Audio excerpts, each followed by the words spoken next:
What happens when you dedicate yourself to prayer for 30 days? Think about that for a moment. Imagine what could happen if, every single day, for just 30 days, you committed to talking with God, laying your heart before Him, and truly listening to what He has to say. Could such a simple yet profound action lead to the breakthroughs you've been hoping for, a transformation you never expected, or even a miracle? Today, we're diving into this powerful challenge. What really happens when you pray for 30 days straight? Stay with me, because the results we're about to uncover may surprise you. This journey could be the key to unlocking life-changing results, both spiritually and practically. At first, let's be real, you might struggle to stick with it. During the first week, it's common to feel like prayer is just another item on your to-do list. Life is busy, full of endless distractions. Between work, family, and everything else, how are you supposed to carve out time for prayer? But here's the secret. The key is not about how long you pray, but about consistency. Whether it's 5 minutes or an hour, make it a priority to show up every single day. Think of it as building spiritual momentum. The Bible encourages this in 1 Thessalonians 5:17. Pray without ceasing. Now that doesn't mean you have to be on your knees all day. It's about keeping an open line of communication with God. At first, you might feel like nothing is happening, but remember, even seeds planted in darkness take time to grow. Don't give up, because change is coming, and it's deeper than you think. As you continue through the first week, something subtle but significant starts happening. You may not feel an immediate response from God, but your heart begins to shift. Your spiritual muscles are getting stronger, and just like with physical exercise, you won't always see results immediately. But then, by the end of that first week, you start to notice a difference. You feel a little more peaceful. Maybe you're not snapping at your kids as quickly, or stressing about work as much. This is God at work, realigning your spirit, cantering your soul. Proverbs 3:5 reminds us, "Trust in the Lord with all your heart, and lean not on your own understanding." Trust that even in these quiet moments, God is moving. Then comes the second week, and this is where things really start to change. You've made prayer a habit by now, and you're getting used to carving out that sacred time every day. But something else is happening. You start to see the world differently.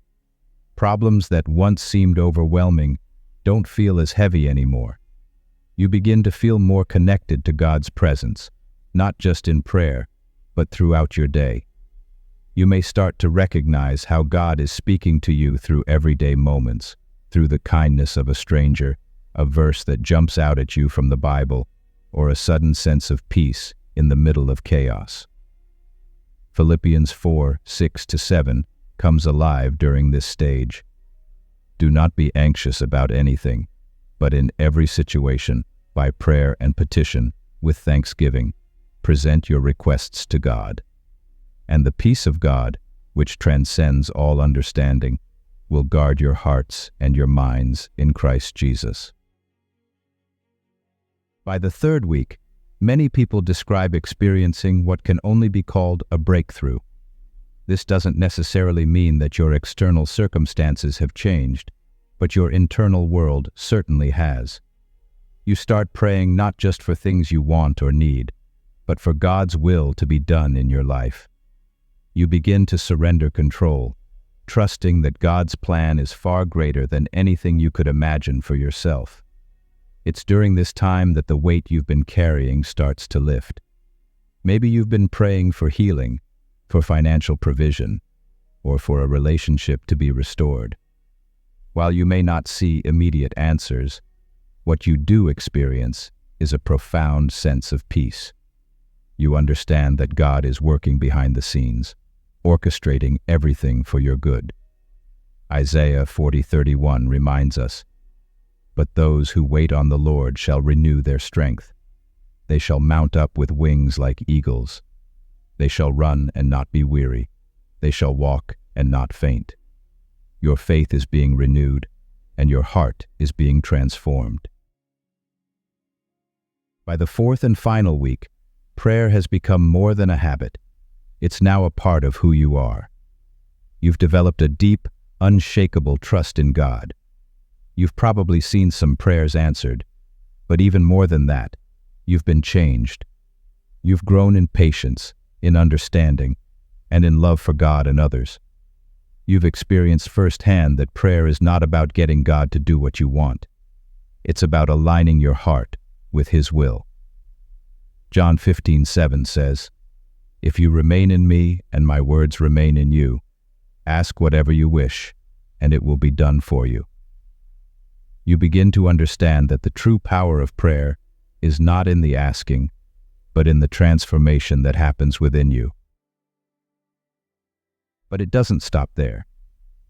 As the 30 days come to a close, you may find that your perspective on prayer has changed entirely. Instead of seeing it as a one-time event or a task to check off, you realize that prayer is an ongoing conversation with God. You've developed a deeper relationship with Him, one that you'll carry with you long after this challenge is over. The Bible tells us in Ephesians 6:18 to pray in the Spirit on all occasions with all kinds of prayers and requests. With this in mind, be alert and always keep on praying for all the Lord's people. This 30-day journey was just the beginning of a lifelong commitment to staying connected to God through prayer.